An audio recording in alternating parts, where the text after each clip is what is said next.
एक बार की बात है, कुछ साइंटिस्ट ने मिलकर एक बहुत ही इंटरेस्टिंग एक्सपेरिमेंट किया। उन्होंने क्या किया कि एक बहुत बड़ा सा पिंजरा लिया, उसके अंदर 5 बंदरों को रख दिया और वहां पर एक सीढ़ी लगा दी। उस सीढ़ी के टॉप पर कुछ केले रख दिए। फिर उन साइंटिस्ट ने क्या किया कि जैसे ही कोई भी बंदर उस सीढ़ी पर चढ़ता केलों तक पहुंचने के लिए, तो ऊपर से ठंडे पानी की बारिश करने लग जाते। तो जैसे ही वो ठंडा पानी गिरता उस बंदर के ऊपर जो कि सीढ़ी पर चढ़ रहा था, वो फटाफट से नीचे आता तो पानी बंद हो जाता।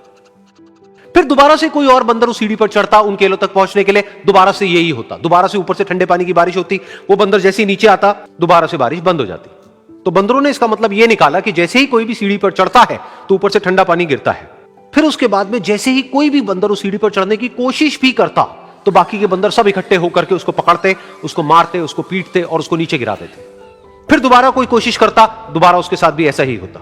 फिर उन साइंटिस्ट ने क्या किया कि उन 5 बंदरों में से एक बंदर को उस पिंजरे में से निकाला और उसकी जगह एक नए बंदर को उस पिंजरे के अंदर डाल दिया।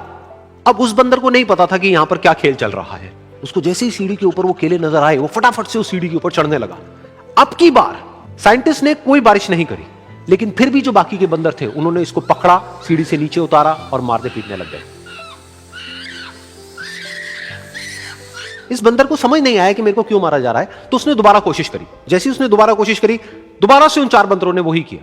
तो अब इस नए बंदर के दिमाग में क्या बैठ गया कि सीढ़ी पर चढ़ना मना है, अगर सीढ़ी पर चढ़ते हैं तो मार पड़ती है। उस सीढ़ी पर चढ़ना क्यों मना है और क्यों मार पड़ती है वो उसको नहीं पता था, बट उसके दिमाग में यह बैठ गया कि इस सीढ़ी पर नहीं चढ़ना है, ना किसी को चढ़ने देना है।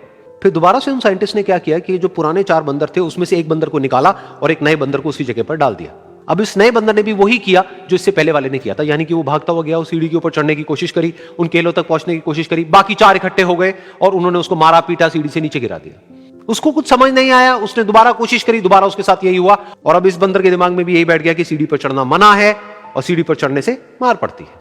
फिर साइंटिस्ट ने एक एक करके जो पुराने 3 बंदर बचे हुए थे उसमें से भी एक एक करके उन बंदरों को निकाला और उनकी जगह पर 3 नए बंदर आ गए। अब ये 5 बंदर नए थे और किसी को भी ये नहीं पता था कि उस सीढ़ी पर चढ़ना मना क्यों है, लेकिन उन सबके दिमाग में बैठा हुआ था कि सीढ़ी पर चढ़ने से मार पड़ती है। तो कोई भी कोशिश नहीं कर रहा था, जबकि अब कोई ठंडे पानी की बारिश भी नहीं हो रही थी। वो चाहते तो आराम से उस सीढ़ी पर चढ़ते, केले तोड़ते और आपस में बांट करके खा लेते। बिल्कुल ऐसा ही हम लोगों के साथ भी होता है, यानी कि इंसानों के साथ भी होता है। हजारों साल पहले कोई प्रथा बनी होती है, कोई रीति रिवाज होता है जिसके पीछे कोई ना कोई वजह होती है, लेकिन वो वजह खत्म होने के बाद भी वो प्रथा चलती रहती है, वो रीति रिवाज चलते ही रहते हैं।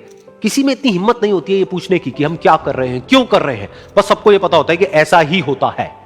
तो वो एक्सपेरिमेंट जिसके बारे में अभी मैंने आप लोगों को बताया, यानी कि वो बंदरों का एक्सपेरिमेंट, उसमें तो बेचारे बंदर हैं, जानवर हैं, उनको नहीं पता है कि क्वेश्चन कैसे पूछते हैं।